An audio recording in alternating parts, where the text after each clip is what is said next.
मैं आप तो बीजेपी लीडर संबित पात्रा इस वक्त प्रेस कॉन्फ्रेंस कर रहे थे। प्रोग्राम में आगे बढ़ेंगे। मध्य प्रदेश में 2 मरहले में हुए पंचायत इंतखाबात के पहले मरहले की वोटों की गिनती कल होगी। पहले मरहले में सूबे के 133 बलदियाती इदारों के लिए वोट डाले गए थे, जिनमें 11 नगर निगम, 36 नगर पालिका और 86 नगर परिषद शामिल है। वोटों की गिनती का काम कल सुबह 7 बजे से सख्त हिफाजती इंतजामात के बीच होगा।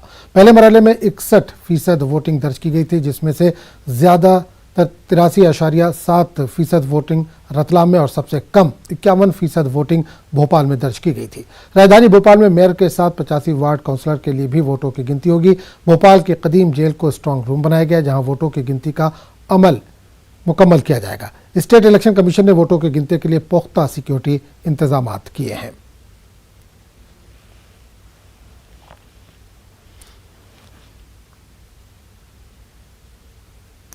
और इस पूरे मामले पर बात करने के लिए हम सीधे रुख करेंगे भोपाल का, जहां सामान्य मेहताब आलम इस वक्त जुड़ रहे हैं। मेहताब, मध्य प्रदेश में 2 मरहले में पंचायत इंतखाबात हुए, अब उनके वोटों की गिनती का अमल कल सुबह शुरू होने वाला है। किस तरह की तैयारियां की गई हैं? आजम बलदियाती इंतखाबात के लिए 2 मरहलों में इंतखाब हुआ था। जो 6 जुलाई को डाले गए थे, उसके लिए वोटों की गिनती कल यानी 13 जो है उसको 17 जुलाई को होगी, और जो 13 जुलाई को डाले गए थे उसके वोटों की गिनती अब 20 जुलाई को होगी। पहले हालांकि 18 जुलाई तय की गई थी, लेकिन प्रेसिडेंट इंतखाबात के सबब उसकी तारीख को मुलतवी कर उसने आगे बढ़ाकर अब उसको 20 जुलाई किया गया है। तो कल जो है जो अहम है, और उसमें अहम इसलिए भी है कि जो सुप्रीम कोर्ट के एहकाम के बाद 2 साल की ताखीर से जो इंतखाबात हुए हैं, उसमें भारतीय जनता पार्टी और कांग्रेस के बीच हालांकि सख्त मुकाबला देखने को मिला और कांटे की टक्कर है।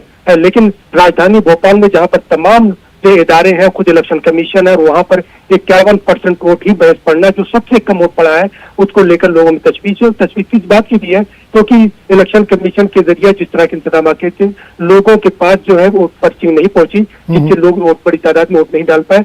कल क्या फैसला होता है? उल्टी गिनती शुरू हो चुकी है और तमाम लोगों ने जो है इस पर अपनी नजर बनाए रखे हैं, और खासतौर पर जो है कांग्रेस ने इस पर अपना खदशा जाहिर किया है और इसलिए अपने बड़े लीडरान को उनकी ड्यूटी हर जिले के एतबार से लगाई है ताकि उन पर गहरी नजर रखें।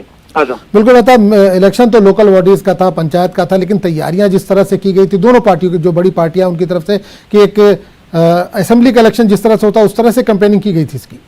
देखिए आजम, यहाँ पर 2 इंतखाबात एक साथ, एक तो पंचायत से पंचायत इंतखाबात, उसके बाद बलदियाती इंतखाबात। इन दोनों इंतखाबात के लिए जो है पंचायत में तो इतना पार्टी लेवल पे फोकस नहीं किया गया, लेकिन जिस तरह से बलदियाती इंतखाबात हुए और उसमें स्टार कैंपेनर को उतारा गया, क्योंकि सीएम शिवराज सिंह खुद जो है तशहीर कर रहे थे, वहाँ ज्योतिरादित्य सिंधिया कर रहे थे, मरकजी वजीर नरेंद्र सिंह तोमर तशहीर कर रहे थे, तो कांग्रेस की बात करें तो जो है दिग्विजय सिंह, कमलनाथ, सुरेश पचौरी, जो बड़े लीडरान है, सबके सब इंतखाबी मैदान में उतरे थे।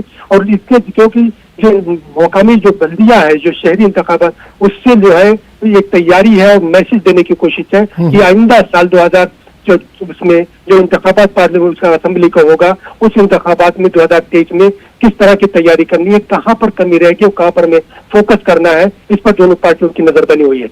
चलिए मेहताब, बहुत बहुत शुक्रिया इस तमाम